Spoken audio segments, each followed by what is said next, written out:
आपकी पार्टी के कुछ नेता अब मनमोहन सिंह जी के अच्छे काम को लेके प्रधानमंत्री जी की मजाक उड़ा रहे हैं। एक मीम बन रहे हैं कि बराक ओबामा ने कहा कि जब मनमोहन सिंह बोलते हैं पूरी दुनिया सुनती है और हमारे प्रधानमंत्री जी को ट्रंप का अभी तक न्योता नहीं मिला है। तो अगर आप अमेरिका के राष्ट्रपति की नज़र में मोदी जी और मनमोहन सिंह जी की तुलना करेंगे तो क्या फ़र्क नज़र आता है? बराक ओबामा ने लिखा है कि जब डॉक्टर मनमोहन सिंह बोलते थे तो दुनिया सुनती थी। दुनिया सुनती थी। भारतीय जनता पार्टी के नेता तो कहते हैं कि मोदी जी भी विश्व गुरु हैं। अपने मुंह मियाँ मिट्ठू तो कोई भी बन सकता है। ये जो आज बीजेपी वाले मोदी जी के बारे में बोलते हैं कि आप मोदी जी को ऐसे क्यों बोलते हैं, उनकी आलोचना क्यों करते हैं, ये भूल गए उस समय कि डॉक्टर मनमोहन सिंह जैसे प्राइम मिनिस्टर के लिए हाउस में चोर के नारे लगाए गए थे। लेकिन उनके करीबी रहे एक शख्स ने एक पिक्चर बना डाली। ये किताब मनगढ़ंत है। उनको मौन मोहन बोला गया। पिछले 11 साल में प्रधानमंत्री की प्रेस कॉन्फ्रेंस हमने नहीं देखी है, हुई नहीं है। उनको मौन नहीं बोलता कोई। आप मीडिया मैनेज ही नहीं कर पाए, मतलब इतने झूठे आरोप पे आरोप लगते चले गए। और आज की तारीख में देखिए, आज की तारीख में हिम्मत है कोई प्रधानमंत्री के खिलाफ बोल दे कोई चैनल। बीजेपी करती है जहां ये कहा जाता है सूचना मिली तो सोचना बंद। आप इतनी अच्छी अच्छी बातें कर रहे हैं, प्रधानमंत्री पर आरोप लगा रहे हैं, लेकिन एक के बाद एक राज्य चुनाव जीत जाते हैं। हरियाणा जहां बिल्कुल आपके लिए थाली परोसी हुई थी, आपकी गुटबाजी में आपने वो सरकार गिरा दी, हटा दी, आप हार गए। महाराष्ट्र में जहाँ लोग कह रहे थे आंधी है तूफान है कांग्रेस की, वहाँ आपका डिब्बा गोल हो गया। इंडिया गठबंधन बना, अब आप केजरीवाल आपका दुश्मन हो गए, आपके दुश्मन अखिलेश यादव हो गया। हुए नहीं, मतलब बातें आने लगी, बयान आने लगे, ममता बनर्जी पे अलग बयान आ जाते हैं। आप एक गठबंधन को ही नहीं मैनेज कर पा रहे हैं, तो एक बड़ा आंदोलन कैसे खड़ा करें? नमस्कार, मैं हूं संजय शर्मा, आप देख रहे हैं 4PM न्यूज़ नेटवर्क। कहा जाता है कि जब कोई इंसान दुनिया से चला जाता है तो उसके अच्छे काम फिर लोगों को याद आते हैं। जब वो जीवित होता है, काम कर रहा होता है, तो उसको कभी कभी बहुत जहर के घूंट पीने पड़ते हैं। और कुछ लोग ऐसे होते हैं खामोश रह के वो अपना काम करते रहते हैं। ऐसे ही एक शख्स थे देश के पूर्व प्रधानमंत्री मनमोहन सिंह जी। जब वो प्रधानमंत्री थे तो बहुत गंभीर गंभीर उनके ऊपर आरोप लगते रहे, लेकिन वो शांति से अपना काम करते रहे और देश को आर्थिक हालातों को उन्होंने उस समय संभाला जब पूरी दुनिया डूब रही थी, आर्थिक मंदी थी, लेकिन भारत को वो बचा कर ले गए। उनके निधन के बाद भी तरह तरह की चर्चाओं का दौर शुरू हुआ। कांग्रेस और भारतीय जनता पार्टी में आरोप प्रत्यारोप शुरू हुए। भारतीय जनता पार्टी ने आरोप लगाया कि गांधी परिवार अपने पूर्व प्रधानमंत्रियों का सम्मान नहीं करता और मनमोहन सिंह जी के परिवार को भी सम्मान नहीं किया। तरह तरह के आरोप लगे, तरह तरह की आलोचनाएं हुई। मुझे लगा कि इन सब मुद्दों पर कांग्रेस की तरफ से एक पक्ष आना ही चाहिए। मुझे लगा कि मैं किससे बात करूं और बात आगे बढ़ाऊं कि क्या है इन आरोपों में सच्चाई। तो मैंने उस शख्स से अनुरोध किया जो मनमोहन सिंह जी के बहुत करीबी थे, कांग्रेस वर्किंग कमेटी के सदस्य हैं और पूरे मामले से मनमोहन सिंह सरकार से लेकर अब तक जुड़े रहे। मैं बात करना चाहता हूं गुरदीप सप्पल जी से। गुरदीप जी, बहुत बहुत स्वागत है आपका। शुक्रिया। और इतने सेंसिटिव मुद्दों पे मैं आपसे बात करने के लिए मैंने आपसे समय मांगा। मनमोहन सिंह जी के जाने के बाद बहुत सारी अच्छी अच्छी चीज़ें दुनिया को याद आने लगी हैं, लेकिन उन पे आरोपों का सिलसिला भी उतना तेज़ी से शुरू हो गया उनके निधन के बाद की चीज़ों को। भारतीय जनता पार्टी ने आरोप लगाया कि कांग्रेस ने उनके परिवार का सम्मान नहीं रखा। उनकी अंत्येष्टि में जो कुछ हुआ, उसके बाद फूल चुनने की जो परंपरा है उसमें कांग्रेस के लोग नहीं गए। और कांग्रेस कह रही है कि मनमोहन सिंह का सम्मान कांग्रेस ने नहीं किया, ये भाजपा कह रही है। क्या है इन आरोपों में? क्या आप मानते हैं कि कहीं चूक हो गई कांग्रेस से? संजय जी, डॉक्टर मनमोहन सिंह जी का बारे में एक बात स्पष्ट कर सकते हैं कि जैसा कहा जाता है ना, किसी व्यक्ति का जीवन ही उनका संदेश है। तो डॉक्टर मनमोहन सिंह जी के मामले में ये बिल्कुल शब्द बाय शब्द फिट बैठता है कि उनका जीवन उनका संदेश था। और उनके जीवन की एक ख़ास बात थी कि वो बहुत ही गरिमापूर्ण व्यक्ति थे। बहुत डिग्निटी के साथ उन्होंने अपनी ज़िंदगी को गुजारा। इसलिए जब इस तरह की बातें हुई तो कांग्रेस पार्टी की ओर से हमने भी डिग्निटी को ही मेंटेन करते हुए उसका उस भाषा में जवाब नहीं दिया जिसकी कि भारतीय जनता पार्टी को आदत हो चली है। उनके रिश्ते गांधी परिवार के साथ जो रिश्ते रहे, कांग्रेस पार्टी के साथ जो रिश्ते रहे, वो शायद बीजेपी के लोग समझ नहीं सकते। बेलगाम में हमारी कांग्रेस वर्किंग कमेटी की मीटिंग थी। गांधी जी के कांग्रेस अध्यक्ष बनने के 100 साल हुए थे और शाम को डिनर था और डिनर पे टेबल पे जब हम लोग थे, कांग्रेस के अध्यक्ष खड़गे जी थे, राहुल गांधी जी थे, उसी वक्त ये खबर आई। और जैसे ही खबर आई उसी वक्त ये तय हुआ कि सब प्रोग्राम रद्द करके और फ़ौरन दिल्ली चला जाए। और राहुल गांधी जी और खड़गे जी उसी वक्त वहाँ से निकल गए और दिल्ली के लिए रवाना हो गए।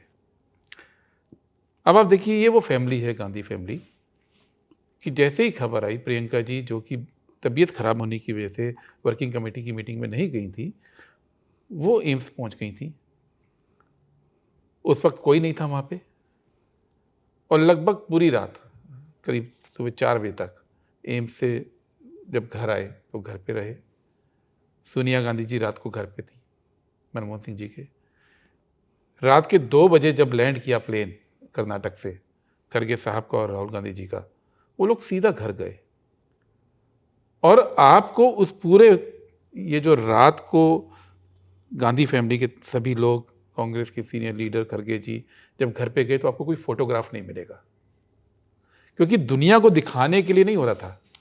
अपने घर का एक व्यक्ति, अपने घर का एक व्यक्ति जिसका पूरी दुनिया सम्मान करती है, उनका निधन हुआ था। उस निधन पे शामिल होने, परिवार का दर्द बांटने के लिए कांग्रेस परिवार के लीडर्स वहां थे। तो ये रिश्ता है, वो ये कैमरे के लिए नहीं किया गया था। रात को पहुंचे, और आपने अभी तक कहीं नहीं पढ़ा होगा कि रात को 4 बजे तक सारे लोग वहां घर पे थे। कहीं कहीं चल पे, कहीं खबर ये कहीं नहीं पढ़ा ना, क्योंकि ये दुनिया को दिखाने के लिए नहीं था। इसी तरह से जब बात आई उनकी अंत्येष्टि की, तो पूर्व प्रधानमंत्री थे, तो आर्मी ऑनर्स के साथ, मिलिट्री ऑनर्स के साथ भारत सरकार ने उनका अंत्येष्टि का पूरा इंतजाम किया था, और कांग्रेस की ओर से हम लोग थे। लेकिन आप देखेंगे कि जब कंधा देने की बात आती है, तो राहुल गांधी जी को छोड़कर बाकी सब कांग्रेस के लोग किनारे रहते हैं, परिवार को जगह देते हैं। उस परिवार का नुकसान हुआ है। वहाँ पे भी फोटो के फ्रेम में नहीं आने की कोशिश की जाती है, लेकिन वहाँ पे जो दुर्भाग्यपूर्ण रूप से जो व्यवस्था थी, वो बहुत ख़राब थी निगमबोध घाट पे। पहले तो पूरे देश के लोगों को, आम जनता को भी ये बहुत बुरा लगा है कि मनमोहन सिंह जी जैसी शख्सियत, जो 2 बार के प्रधानमंत्री रहे, उनका अंतिम संस्कार निगमबोध घाट पर हुआ। ये मुझे नहीं लगता कि देश के आम लोगों को भी ये बात पसंद आई। वहाँ धक्का मुक्की थी, वहाँ परिवार के लोग भी अग्नि देने के लिए नहीं ऊपर पहुँच पाए। ये चीज़ से परिवार आहत था। ये चीज़ से डॉक्टर मनमोहन सिंह जी की फैमिली बहुत ही आहत थी। और शाम को जब सोनिया गांधी जी और प्रियंका जी अंत्येष्टि के बाद उनके घर गए और उन्होंने ये पीड़ा देखी, तो उन्होंने हमको बोला, और मुझे बोला, कि परिवार को अभी तक सुकून के आपस में 2 मिनट नहीं मिले हैं अपने दर्द को बांटने के लिए। तो कांग्रेस पार्टी को ये निर्देश देने के लिए कहा गया कि जब फूल चुनने जाएंगे या अस्थियां प्रवाहित करने जाएंगे, तो कोई पॉलिटिकल व्यक्ति साथ नहीं जाएगा। परिवार के लोगों को अपने उस महान हस्ती का दर्द, दुख बांटने के लिए समय देना चाहिए। अब ये बात वो नहीं समझ सकते हैं जो अटल बिहारी वाजपेयी जी की अस्थियों को 100 लॉटों में बांटकर पूरे देश में घुमाते हैं। वो बीजेपी का तरीका है कि आप जो हादसा होता है, जो दुखद घटना होती है, मृत्यु होती है, आप उसको पूरे देश में प्रसारित करते हैं राजनीतिक लाभ के लिए। अटल जी की अस्थियों को 100 लोटों में डिवाइड करके पूरे देश में घुमाया गया था। ये अलग तरह की सोच है, और जो उस दिन गांधी फैमिली की सोच थी और मनमोहन सिंह जी की फैमिली की सोच थी, वो अलग तरह की सोच है। उनके लिए मृत्यु एक दुखद घटना थी, और उस घटना का ना तो राजनीतिकरण करने की कोशिश हुई, ना ही उसका बाजारीकरण करने की कोशिश हुई, ना ही उससे पब्लिसिटी लेने की कोशिश हुई। अब ये आज अभी हम आ रहे हैं, उनका भोग था। पूरा कांग्रेस पार्टी परिवार की तरह, गांधी फैमिली, सोनिया जी, खड़गे जी, उसमें पूरे शामिल थे। तो ये दुनिया को दिखाने के लिए नहीं है। लेकिन लोगों को लगता है कि वो तस्वीर तो देखना चाहिए लोगों को, जब जुड़ाव होता है। अब प्रधानमंत्री जी थे, देखिए मृत्यु हुई थी माता जी की, उनकी, तो वो गए थे, तो ऐसा नहीं है कि उनको लगा हो कि देश को देखना चाहिए कि प्रधानमंत्री की माँ का निधन हुआ है, तो प्रधानमंत्री जी ने वहाँ पर फ़ोटो खिंचाए थे, तो आप लोग फ़ोटो खिंचाने को इतना बड़ा क्यों आप अपमान मान रहे हैं? नहीं, देखिए, मनमोहन सिंह जी पूरी ज़िंदगी और उनका परिवार हमेशा बहुत वो एक फ़िलॉसफ़ी को मान के चले हैं। मनमोहन सिंह जी केवल वेशभूषा से, अपने स्वरूप से सिख नहीं थे, वो अपनी सोच से सिख थे। और सिखों में एक बात कही जाती है कि मन नेवा मत ऊँची, कि आपकी सोच ऊँची होनी चाहिए, लेकिन आपका मन जो है वो नीवा होना चाहिए, नीचे होना चाहिए। आप दिखावा नहीं करने चाहिए। उन्होंने पूरी ज़िंदगी दिखावा नहीं किया। उनका काम बोला, और ऐसा बोला कि उनकी मृत्यु पे तमाम प्रोपेगेंडा धरे के धरे रह गए। जो कुछ उन्होंने जीवन भर कमाई की, वो कमाई पूरे देश के सामने लोगों ने खुद ब खुद रख दी कि देखिए ये हैं डॉक्टर मनमोहन सिंह। तो वो फैमिली उस फिलॉसफी को मानती है, गांधी फैमिली भी उस फिलॉसफी को मानती है। वो आडंबर और दिखावे से अलग बात थी। जब जब देश के लिए सम्मान प्रकट करने की बात थी, तो बाकायदा उनका पार्थिव शरीर कांग्रेस के हेडक्वार्टर में हम सुबह लेके गए। वहाँ सबने अपनी श्रद्धांजलि दी, पूरे देश ने देखा। लेकिन मृत्यु के अंदर परिवार के लिए एक अपना वक्त भी होता है जिसका कि पब्लिसिटी नहीं की जानी चाहिए। और वो पब्लिसिटी, जब रात को सब लोग वहाँ थे, उसकी ना फोटोग्राफ लाई गई, ना उसकी हमने बातचीत कहीं की। और आज भी मैं तब कर रहा हूँ जब लगातार ये प्रोपेगेंडा हो रहा है, और आज उनकी अंतिम अरदास होने के बाद मैं रिकॉर्ड पे ये बात बोल रहा हूँ। क्योंकि उससे पहले कोई कांग्रेस की किसी भी आदमी हम लोगों ने नहीं बोला, क्योंकि हम लोगों का ये मानना है कि दुनिया में जो मानवीय मूल्य हैं, उच्च मानवीय मूल्य, उनकी रक्षा करना, उनका पालन करना भी जरूरी है। वरना आप हर चीज का राजनीतिकरण करेंगे तो गर्त में समाज भी चाहता रहेगा। हाँ, ये तो ठीक है, लेकिन आपकी पार्टी के कुछ नेता अब मनमोहन सिंह जी के अच्छे काम को लेके प्रधानमंत्री जी की मजाक उड़ा रहे हैं। एक मीम बन रहे हैं कि बराक ओबामा ने कहा कि जब मनमोहन सिंह बोलते हैं पूरी दुनिया सुनती है, और हमारे प्रधानमंत्री जी को ट्रंप का अभी तक न्योता नहीं मिला है।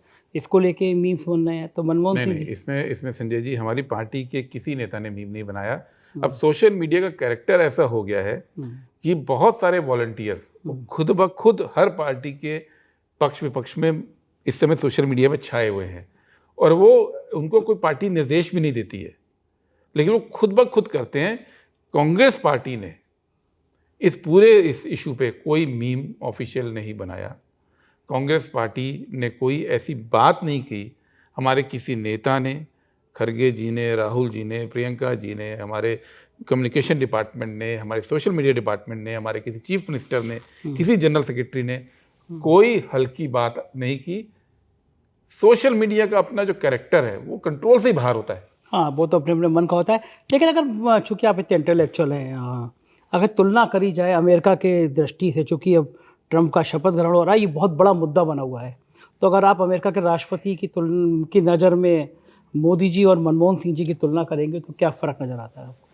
देखिए, अमेरिका की नज़र से तुलना के हम खिलाफ हैं, क्योंकि डॉक्टर मनमोहन सिंह जी भी भारत के प्रधानमंत्री थे, मोदी जी भी प्रधानमंत्री हैं। किसी भी देश का प्रधानमंत्री बाहर की दुनिया में उस देश की शान को, उस देश की आबरू को रिप्रेजेंट करता है, तो वहाँ पे कोई राजनीति का सवाल नहीं उठता है। लेकिन डॉक्टर मनमोहन सिंह जी की जो शख्सियत थी, वो भारत के तो प्रधानमंत्री थे, वो दुनिया के तमाम विकसित देशों के फिलोसफर गाइड के रूप में भी उभरे थे। क्योंकि जब पूरी दुनिया में आर्थिक मंदी आई और उस समय भारत जैसे बड़े देश में doctor Manmohan Singh ji prime minister थे, और उनकी बात का वजन था, उनकी सलाह से दुनिया चली। और ये बात को चाहे बराक ओबामा हो या अन्य लोग हों, उन्होंने रिकॉर्ड पे कही है कि जब बराक ओबामा ने लिखा है कि जब डॉक्टर मनमोहन सिंह बोलते थे तो दुनिया सुनती थी।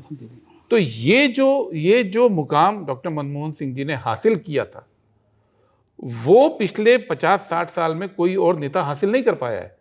इस तरह की बातें आप कभी चर्चिल के बारे में या रूजवेल्ट के बारे में या फिदेल कास्त्रो के बारे में सुनते आए हैं, नेल्सन मंडेला के बारे में सुनी, लेकिन हाल फिलहाल के दशकों में ये बात केवल डॉक्टर मनमोहन सिंह के लिए बोली गई दुनिया में कि अगर वो बोलते हैं, जब बोलते हैं तो दुनिया सुनती है।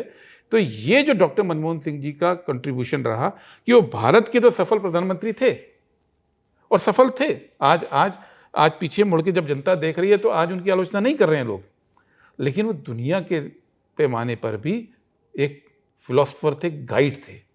भारतीय जनता पार्टी के नेता तो कहते हैं कि मोदी जी भी विश्व गुरु हैं, तमाम देश जो हैं वो रूस, यूक्रेन, सारे बड़े बड़े देश हैं, उनकी सुन। देखिए, मोदी जी के विश्व गुरु होने पे आप खुद बोल रहे हैं, दुनिया के लोग हों या भारत की जनता हो, जिस दिन वो बोलेगी उस दिन माना जाएगा ना। मनमोहन सिंह जी के बारे में तो जनता बोल रही है और दुनिया के देश के लोग, वहाँ की यूनिवर्सिटीज़ के लोग, वहाँ के नेता बोल रहे हैं। जब डॉक्टर मनमोहन सिंह के नाम पे चेयर स्थापित होती है ऑक्सफोर्ड या कैम्ब्रिज में, तो वो कोई हम नहीं बोल रहे हैं, वो वहाँ की यूनिवर्सिटी के एकेडमिशियन बोल रहे हैं। जब उनकी स्पीचेस के कंपाइलेशन दुनिया में छपते हैं तो वो हम नहीं बोलते हैं। डॉक्टर मनमोहन सिंह ने नहीं बोला कि मैं महान हूं, उन्होंने सिर्फ काम किया और दुनिया ने कहा कि आप महान हैं। तो ये फर्क है। अपने मुंह मियां मिट्ठू तो कोई भी बन सकता है, पर दुनिया सलाम करे ये कभी कभी होता है। अच्छा, क्या दुर्भाग्य है बताइए, जिस समय वो प्रधानमंत्री थे तो उनकी छवि ऐसी बना दी गई थी कि उनके मंत्रिमंडल में सब चोर हैं, एक के बाद एक स्कैम खोल रहे हैं, 2G है, कोयला है, बाकी तमाम एक तरह से लाइन लग गई थी घोटालों की। और एक कहा भी गया था अन्ना जी का उदय हो गया था। आज तो प्रधानमंत्री जी कह रहे थे अन्ना के ने कुछ केजरीवाल पर आरोप लगाते हुए कह रहे थे कि अन्ना के नेतृत्व में कुछ चोरों ने सरकार बना ली, लेकिन अन्ना के नेतृत्व तो मोदी जी भी पैदा हुए थे। लेकिन जो मनमोहन सिंह जी थे उस समय, जितना आरोप उन पर लग रहे थे और वो खामोश थे, चूँकि आप भी उस समय बहुत करीब भी लोगों में से थे, उस समय उनकी मन की स्थिति क्या थी? आप तो चीज़ों के गवाह भी रहे होंगे। देखिए संजय जी, पहले तो आज 11 साल के बाद, 10.5 साल हो गए, देश ये जान चुका है कि उस समय के आरोप जितने थे वो बेसलेस थे, वो झूठे थे। एक षड्यंत्र देश में हुआ था कि एक ऐसे व्यक्ति को बदनाम करने का जिनकी ईमानदारी पे, जिनकी देशभक्ति पे कोई सवाल ही नहीं लगा सकता था। बोल दिया 2G में नोशनल लॉस है, काल्पनिक हानि हुई है, और किसी ने खड़े होकर पूछा नहीं भी हाल नुकसान काल्पनिक कैसे हो सकता है। बोला 1,72,000 करोड़ का 2G में लॉस हो गया। 1,72,000 करोड़। 4G का ऑक्शन किया मोदी सरकार ने, बोला 5,63,000 करोड़ रुपए वसूले जाएंगे। 65,000 करोड़, 62,000 करोड़ आए थे, 65,000। 5,63,000 की बजाय 65,000 करोड़। अभी इस साल हुआ है ऑक्शन और टारगेट था लगभग 1.5 लाख करोड़ का, नहीं 95,000 करोड़ का, आए 11,000 करोड़। और एलन मस्क को तो बिना ऑक्शन के ही दे रहे हैं। तो अब कोई नहीं कह रहा हानि, अब तो असल हानि हो रही है ना कि आपने एक प्राइस रखा 5.5 लाख करोड़ देंगे, आया 65,000 करोड़, तो ये असली हानि हुई। ये तो मोदी सरकार के टाइम पे हुई और हर साल हो रही है इस तरह से। उस समय बोल दिया कि जबकि 72,000 करोड़ में 2010 में ऑक्शन हुआ था, आज 2024 में 11,000 करोड़ आए हैं। ठीक है, लेकिन बोल दिया काल्पनिक हानि। ना मीडिया ने सवाल उठाया, ना इंटेलेक्चुअल्स ने उठाया कि हानि काल्पनिक कैसे हो सकती है, लेकिन उनको बदनाम कर दिया गया। कोयले के सवाल पे उनको बदनाम कर दिया गया कि जी कोयला माइन आपने बिना ऑक्शन के दी। आज 12-13 साल के बाद मैं आपके प्रोग्राम पे कह सकता हूं कि कोई घोटाला था ही नहीं, कोई सजा नहीं हुई ना। सिंपल सी बात कही थी डॉक्टर मनमोहन सिंह ने कि देश को एनर्जी चाहिए, हम अल्ट्रा मेगा पावर प्लांट बनाएंगे और उसके लिए कैप्टिव कोल माइंस अलॉट होंगी। और पूरी दुनिया में एक सिस्टम चलता है, मैं आपको बताना चाहता हूं कि जब कोई भी चीज़ की बिडिंग होती है, ऑक्शन होता है, तो 2 ही तरीके हैं। आप एक इनपुट कॉस्ट फिक्स रखो और आउटपुट को बिड करो, या आउटपुट फिक्स रखो, इनपुट को बिड करो। आप दोनों नहीं कर सकते बिडिंग, कि आपका इनपुट कॉस्ट भी बिडिंग होगी, आउटपुट, ये दुनिया में होता नहीं है।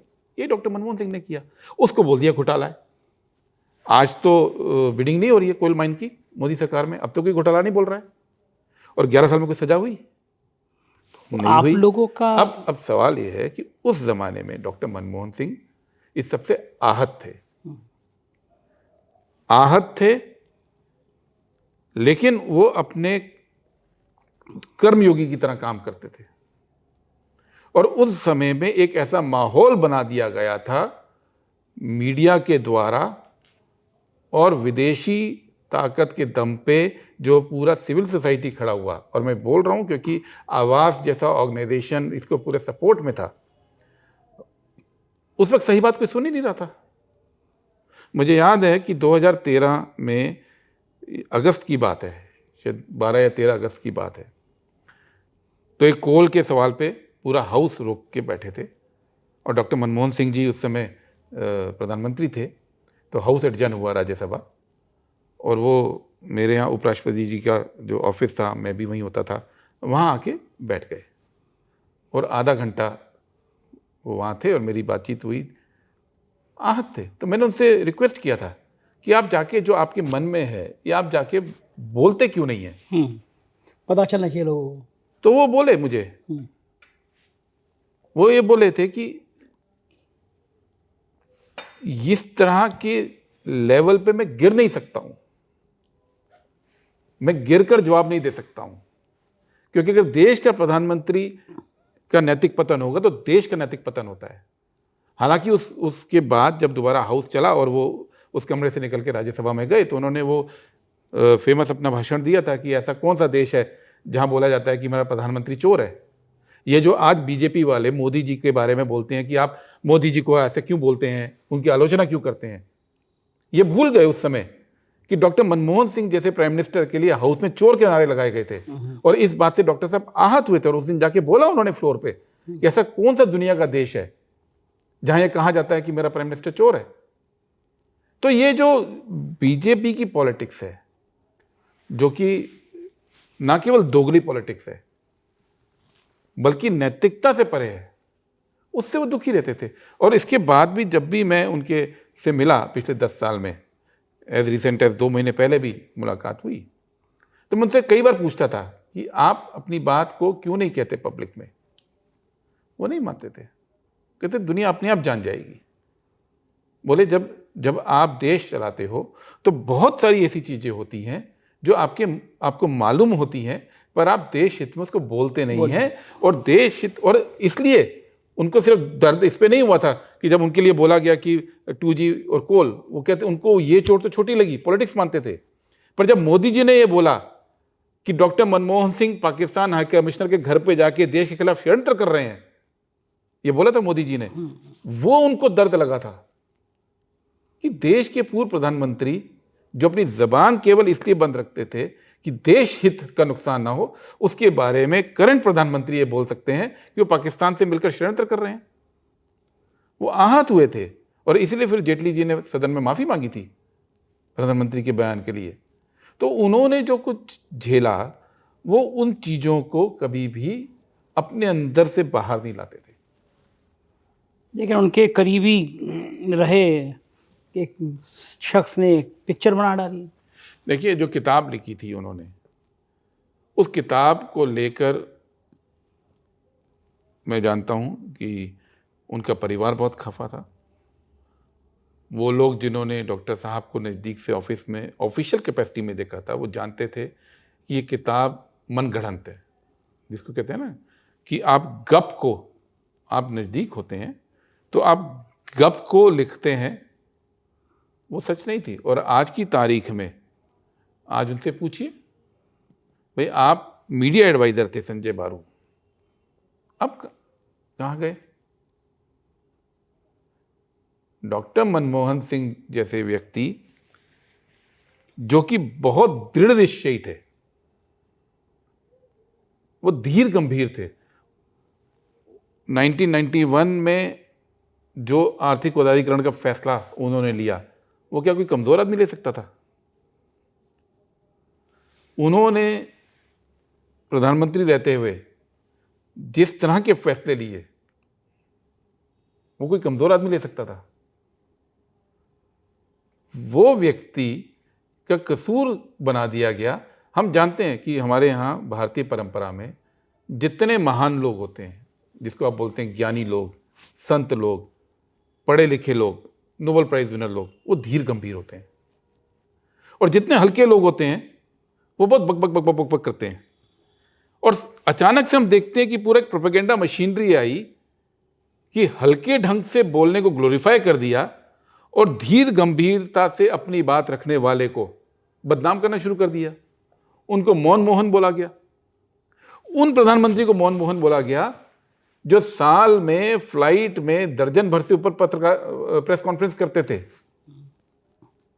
जिनकी आखिरी प्रेस कॉन्फ्रेंस में कितने 70-80 क्वेश्चन हुए थे, जो हर सवाल पर खुद उठकर राज्यसभा और लोकसभा में जवाब देते थे। पिछले 11 साल में प्रधानमंत्री की प्रेस कॉन्फ्रेंस हमने नहीं देखी है, हुई नहीं है। उनको मौन नहीं बोलता कोई। लेकिन तो आप ये एक देश की त्रासदी है कि आपने बौद्धिकता को, इंटेलिजेंस की धीर गंभीरता का मजाक उड़ाना शुरू किया। जो भी समाज, जो भी देश ज्ञान का मजाक उड़ाएगा, ज्ञानवान चरित्र का मजाक उड़ाएगा, उस देश की जो अपनी आधार होता है ना, वो कमजोर होता है। और ये गुनाह बीजेपी ने, और ना केवल बीजेपी ने, बल्कि उस दौर में बहुत सारी और फोर्सेस जुड़ गई थी जो सिविल सोसाइटी के नाम से भी जाने जाती है, जो मीडिया के नाम से भी जानी जाती है। सब लोग, बहुत लोग जुड़े थे इसमें। वो सब इस गुनाह में शामिल हैं कि एक प्रधानमंत्री जो डिसीजन मेकर था, एक प्रधानमंत्री जो हर वक्त केवल देश के लिए काम करते रहे, एक प्रधानमंत्री जिनके ज्ञान का पूरी दुनिया ने फायदा उठाया, एक प्रधानमंत्री जिसके चलते इस देश का हर परिवार समृद्ध हुआ, उसके ज्ञान का आपने मजाक उड़ाना शुरू कर दिया। लेकिन एक फेलियरनेस तो आपकी भी थी। आप तो खुद मीडिया लाइन से जुड़े रहे और इतना बढ़िया अपने राज्यसभा टीवी खड़ा किया। आप मीडिया मैनेज ही नहीं कर पाए। मतलब इतने झूठे आरोप पे आरोप लगते चले गए। और आज की तारीख में देखिए, आज की तारीख में हिम्मत है कोई प्रधानमंत्री के खिलाफ बोल दे, कोई चैनल। आप लोग सरकार में थे, आपको झूठी झूठी बातें आप चल रही। दो चीजें हैं। एक तो उस दौर में सोशल मीडिया का उदय हुआ था, और सोशल मीडिया के उदय की वजह से वो तमाम लोग जो फ्रीडम ऑफ एक्सप्रेशन में यकीन करते थे, सिर्फ भारत में नहीं, बाकी देशों में भी, उनको बहुत नुकसान हुआ। क्योंकि जो पॉलिटिकल पार्टीज जो फ्रीडम ऑफ एक्सप्रेशन में विश्वास करती हैं, उन्होंने मीडिया को कभी कंट्रोल करने की कोशिश नहीं की। कांग्रेस पार्टी की विचारधारा आज़ादी के आंदोलन से निकली है संजय जी। 1931 में जब हमारा सेशन होता है कराची रेजोल्यूशन में ये लिखा जाता है कि आज़ाद भारत में अभिव्यक्ति की आज़ादी होगी। इसलिए कांग्रेस कभी भी कंट्रोल नहीं करती है। बीजेपी करती है क्योंकि बीजेपी आरएसएस की विचारधारा को मानती है, जहां यह कहा जाता है सूचना मिली तो सोचना बंद। तो उनके यहां क्या है कि एक बार निर्देश आ गया तो आपको सोचना नहीं है। फिर चाहे आप मीडिया वाले हों, चाहे आप मंत्री हों, चाहे आप कॉलेज के प्रोफेसर हों, चाहे आप बाजार में काम दुकानदार हों, स्वयंसेवक हों, आपको सोचना नहीं है। सूचना मिली, सोचना बंद। कांग्रेस पार्टी की फिलॉसफी ये नहीं है।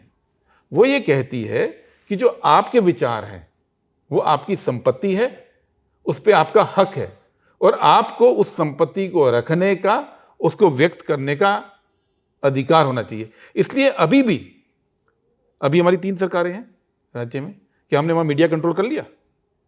ऐसा तो नहीं कांग्रेस को कंट्रोल करना नहीं आता। आम आदमी पार्टी कंट्रोल करती है, तृणमूल पार्टी कंट्रोल करती है, डीएमके कंट्रोल करती है, अकाली दल कंट्रोल करते थे, बसपा कंट्रोल करती थी। आप जिसका नाम लीजिए कंट्रोल करते हैं ना। कंट्रोल करना तो बहुत आसान है। जहां पे हमारी सरकारें हैं, पुलिस की ताकत हमारे पास है, विज्ञापन की ताकत हमारे पास है, कार्यकर्ताओं की ताकत हमारे पास है।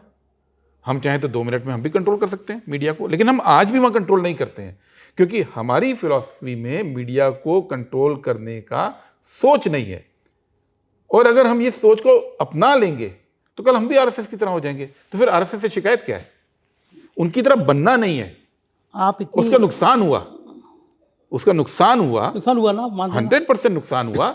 लेकिन कई बार आप विचारधारा की खातिर नुकसान उठाते हैं और नुकसान उठाते रहे। इसलिए आज भी हम लोग मीडिया को कंट्रोल नहीं करते हैं। हमारा मानना है कि देश समाज तब तरक्की करता है जब लोग अपने अपने विचारों की अभिव्यक्ति करते हैं।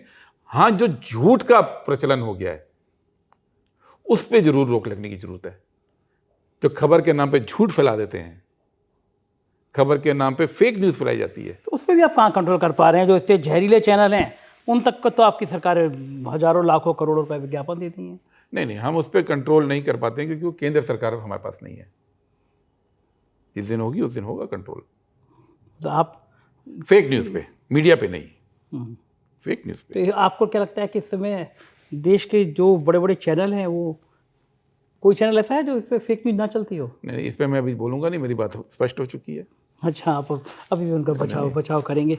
लेकिन आप इतनी अच्छी अच्छी बातें कर रहे हैं, प्रधानमंत्री पर आरोप लगा रहे हैं, लेकिन एक के बाद एक राज्य चुनाव जीत जाते हैं। हरियाणा जहां बिल्कुल आपके लिए थाली परोसी हुई थी, आपसी गुटबाजी में आपने वो सरकार गिरा दी, हटा दी, आप हार गए। महाराष्ट्र में जहाँ लोग कह रहे थे आंधी है तूफान है कांग्रेस की, वहाँ आपका डिब्बा गोल हो गया। तो जब एक के बाद एक चुनाव हारते जाएंगे आप। संजय जी, एक तो जो चुनाव हारे हैं इसकी पूरी जवाबदेही हमारी नहीं है। ये बात सच है कि कुछ कमियां हमारे चुनाव में रही हैं, लेकिन भारतीय जनता पार्टी इस करके नहीं जीती है। महाराष्ट्र में लोकसभा चुनाव में हम लोग बहुत आगे थे, तो महाविकास आघाड़ी बहुत आगे थी। 160 सीटों पे हमारी, विधानसभा में उतने वोट पड़े, वोट कम नहीं हुआ हमारा। ये जितनी बात कही जाती है कि हमारे वोटर टूट के बीजेपी के पास चले गए, वो तो नहीं गए, क्योंकि जो फाइनल फिगर आया है उसमें हमारे वोट लगभग उतने ही हैं जितने लोकसभा में थे। बीजेपी के 70 लाख बढ़ गए, 72 लाख। और ये 72 लाख वोट वो हैं जो एडिशनल पोलिंग हुई। बीजेपी ने इलेक्टोरल रोल पे जो पूरा का पूरा खेल बिगाड़ा महाराष्ट्र में और हरियाणा में, अभी हम उसको पूरा जांच रहे हैं। इलेक्शन कमीशन अभी तक एक्सेल फाइल में वोटर लिस्ट नहीं देने को तैयार है। मैं खुद गया था इलेक्शन कमीशन में डेलीगेशन के साथ, हमने चिट्ठी लिखी, नहीं दे रहे हैं वो। आप ये देखिए कि हमारे मजबूत एरिया में एवरेज 8-10 हज़ार वोटर हटा दिए गए, 10-12 हज़ार के बूथ शिफ्ट कर दिए, और नए फर्जी वोटर भी बने और नए वोटर बाहर से लाके भी बने। तो हमारा वोट तो वहीं का वहीं फिर भी है, बीजेपी का बढ़ गया। ये कमाल कैसे हुआ? और इसके बारे में अभी तक इलेक्शन कमीशन स्पष्ट नहीं बोल रहा है। अभी न्यूज़ लॉन्ड्री ने एक स्टोरी की थी मेरठ में, जाके उन्होंने डोर टू डोर चेक किया, फर्जी वोटर वो बने हुए हैं जिस नाम की कॉलोनी ही उपलब्ध नहीं है। और हमको चिट्ठी में चीफ इलेक्शन कमिश्नर ने ये लिख के दिया कि हमारे पास एसओपी है, वो दशकों द्वारा प्रमाणित एसओपी है, एक मेटिकुलस फूल प्रूफ वाटर टाइट सिस्टम है जिसमें फर्जी वोटर नहीं बन सकता। और यूपी में जब चीफ इलेक्टोरल ऑफिसर से बात हुई न्यूज़ लॉन्ड्री की, तो उन्होंने कहा कि फर्जी वोटर को हटाने की एसओपी है ही नहीं। तो इलेक्शन कमीशन के दो अलग अलग। तो मेरा ये कहना है कि सिर्फ ये कहना, और इस पर हम काम कर रहे हैं। अभी बेलगाम में वर्किंग कमेटी की हमारी मीटिंग हुई, इसमें इस बात को डिस्कस किया। खुद राहुल गांधी जी ने प्रेजेंट किया कि जो वहाँ की फाइंडिंग है, सिर्फ ये नहीं है कि सिर्फ हम लोगों की गलतियों से हमारे, जो पूरा लोकतंत्र को हाईजैक किया गया है इलेक्टोरल रिस्क मैनिपुलेशन के द्वारा। और कितने 48 लाख नए वोटर बने हैं संजय जी, 48 लाख। और 48 लाख नए वोटर में एक व्यक्ति जब वोट बनाता है तो उसको 5 से ऊपर वोट नहीं बना सकते हैं। 48 लाख वोटर बनाने के लिए कितने लाख लोग चाहिए बीजेपी के पास? 9 लाख। क्या 9 लाख कार्यकर्ता लगे थे उनके वोटर बनाने के लिए?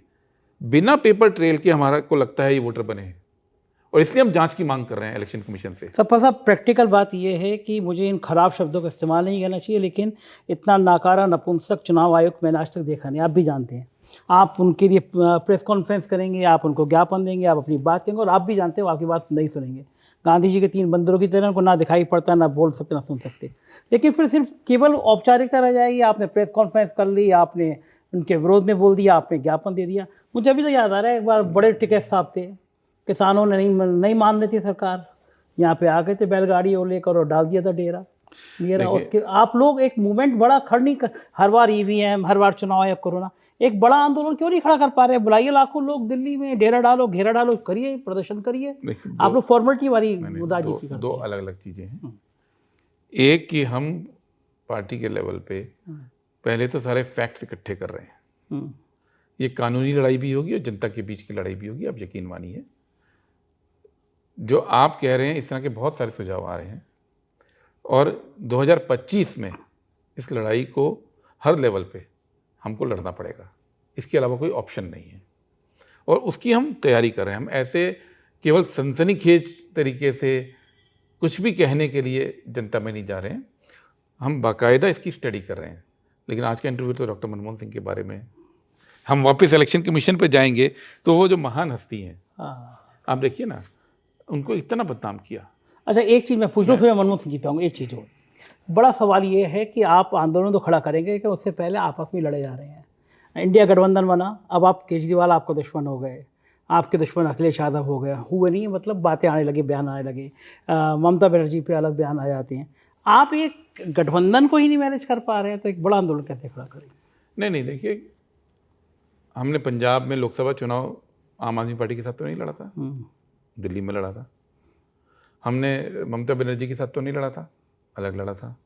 हमने केरल में तो साथ नहीं लड़ा था, लेफ्ट के साथ अलग लड़ा था।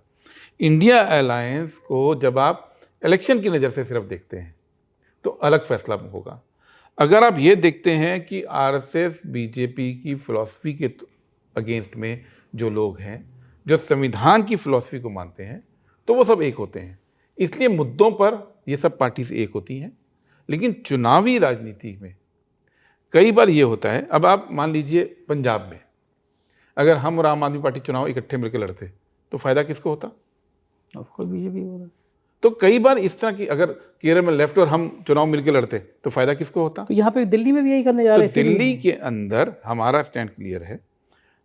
हमने जब लोकसभा चुनाव इकट्ठे लड़ा तो ज़मीन पे वो एक्सेप्ट नहीं हुआ है अलायंस, क्योंकि अरविंद केजरीवाल और उनकी पार्टी का जो इतिहास रहा है कांग्रेस को बदनाम करने में, जिस तरह की बातें उन्होंने उस ज़माने में बोली, वो आज भी कांग्रेस के कार्यकर्ता भूल नहीं पाता है।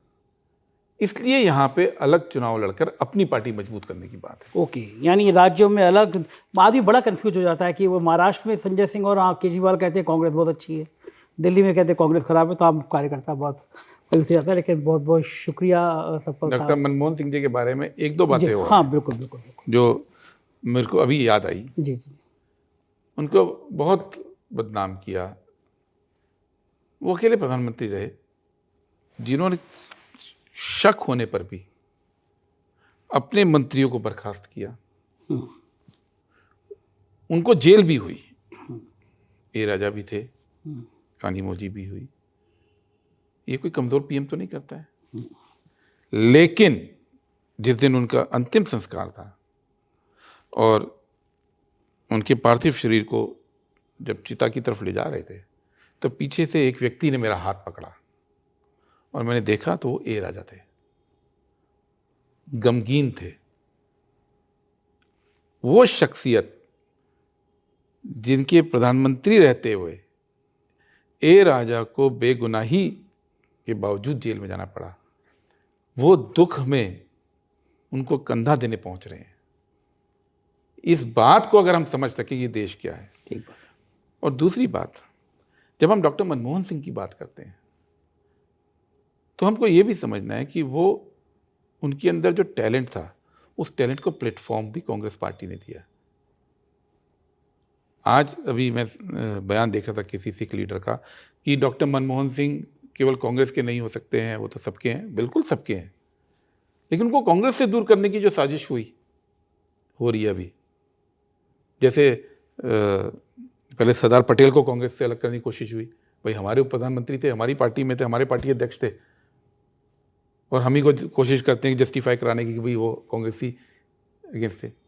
जैसे बाबा साहब अम्बेडकर को कांग्रेस के खिलाफ साबित करने की कोशिश होती रही। भाई वो हमारी पार्टी की कैबिनेट में थे, अलग पार्टी थी, हमारी पार्टी के संविधान सभा में बहुमत था, तो उनको मौका मिला, और मौका मिला तो आज वो संविधान के रचयिता कहे जाते हैं। ऐसे ही डॉक्टर मनमोहन सिंह भी हैं। उनको प्रधानमंत्री बनाना सोनिया गांधी जी का जो फैसला था, एकलव्य को उन्होंने अंगूठा नहीं काटा था, उन्होंने उसको प्लेटफॉर्म दिया कि अपनी काबिलियत को इस्तेमाल करने का। और ये जितनी तारीफ डॉक्टर मनमोहन सिंह की हम करते हैं, उतनी सोनिया जी की बात भी मैं रिकॉर्ड पे करता हूँ। और ये इस देश में फ़र्क है कि सोनिया गांधी जी से जिस तरह की उनकी सोच है, जिस तरह से उनकी राजनीति है, आप यही उम्मीद कर सकते हैं कि वो किसी डॉक्टर मनमोहन सिंह को प्रधानमंत्री बनाती। बहुत सारे ऐसे लोग जो आज बड़े नेता हैं दूसरी पार्टियों में, बीजेपी में, उसमें आप सोच के देखिए क्या सोनिया गांधी उनको कभी पीएम बना सकती थी? वो नहीं बना सकती थी।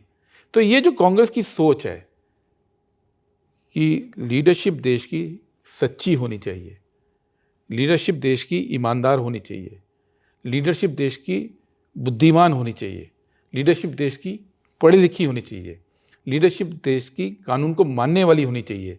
ये पॉलिटिक्स कांग्रेस पार्टी में सोनिया गांधी जी ने और मनमोहन सिंह जी ने दोबारा स्थापित की। इसलिए उस वक्त जो पूरा चरित्र निखर के आया हमारी पॉलिटिक्स का, हमारे देश का जो वजूद बना, वो आज से बिल्कुल अलग था। आज मैं जानता हूं कि जब डॉक्टर मनमोहन सिंह जी की स्पीच तैयार होती थी, और कई बार उस प्रोसेस में मैं भी इन्वॉल्व होता था, तो स्पष्ट निर्देश था कि एक शब्द झूठ नहीं जाना चाहिए, एक तथ्य गलत नहीं होना चाहिए, एक एक शब्द सच्चाई पे आधारित होना चाहिए।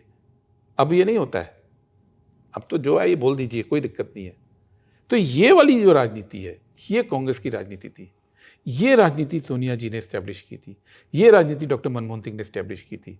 और आज जो इतना प्रोपेगेंडा हुआ उनके खिलाफ, 15 साल तो हुआ, 15 साल बीजेपी ने भी, औरों ने भी उनको बदनाम करने की इतनी कोशिश की, पर चूंकि ये मूल वैल्यूज सही थे, तो आज जनता के सामने सच्चाई खुद निकल के आ गई। और यही डॉक्टर मनमोहन सिंह कहते थे, history will be kinder to me. आज हिस्ट्री उनके प्रति दयालु है।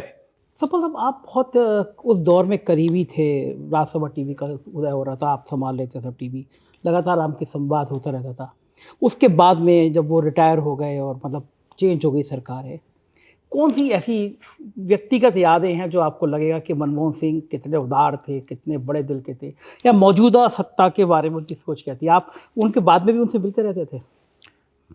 मैं बहुत करीबी होने का दावा तो नहीं करूँगा संजय जी। हाँ, मेरा एक्सेस था, बातचीत होती थी हर सेशन में। जब वो पार्लियामेंट में आते थे, उपराष्ट्रपति जी के कमरे में आते थे, तो तब भी बात होती थी। पार्टी के प्लेटफॉर्म पे भी कई बार बात होती थी।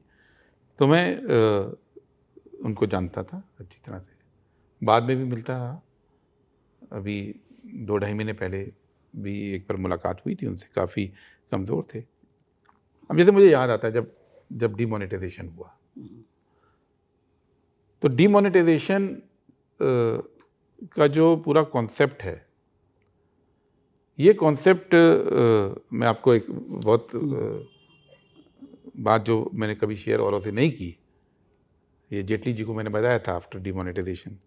मेरे पीएचडी के गाइड थे डॉक्टर जगपाल सिंह, आईआईटी दिल्ली में, जो प्रोफेसर एमिरेटस रिटायर हुए थे, और जीवन के पहले 16 साल वो आईआईटी रुड़की में पियोन थे।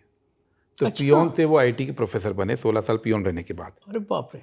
तो ये थ्योरी उनकी थी, और वो इस थ्योरी को लगातार पुश करते थे। और उस ज़माने में वो डॉक्टर मनमोहन सिंह जी प्रधानमंत्री थे, तो 2012 की बात है, वो मुझे कहते थे मुझे गुरु दक्षिणा के रूप में उनसे मिलवाइए। तो एक बार मैंने उनको कहा, नोट लेके मैंने डॉक्टर साहब को दिखाया था कि ये डीमोनेटाइजेशन की बात करते हैं। तो उन्होंने पढ़ा, उन्होंने बोला ये सब बेकार है।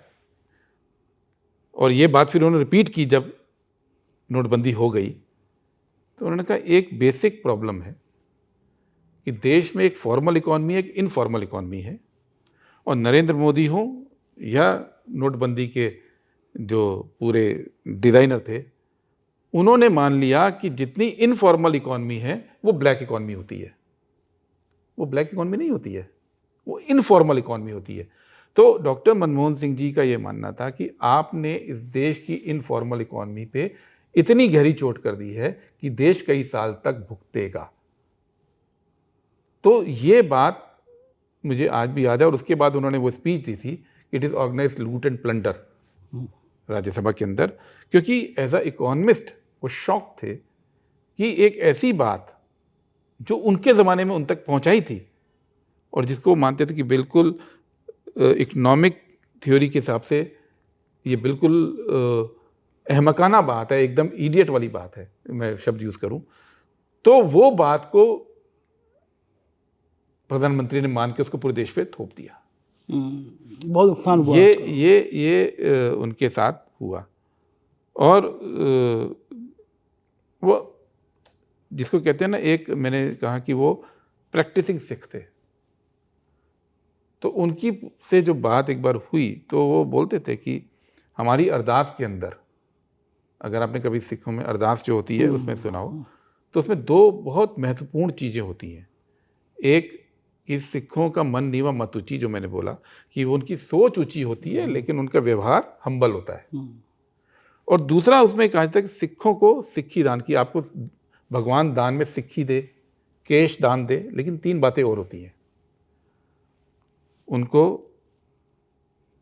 विवेक दान, कि सिख के अंदर विवेक होना चाहिए, विसाह दान सहने की शक्ति, और भरोसा दान विश्वास करने की शक्ति।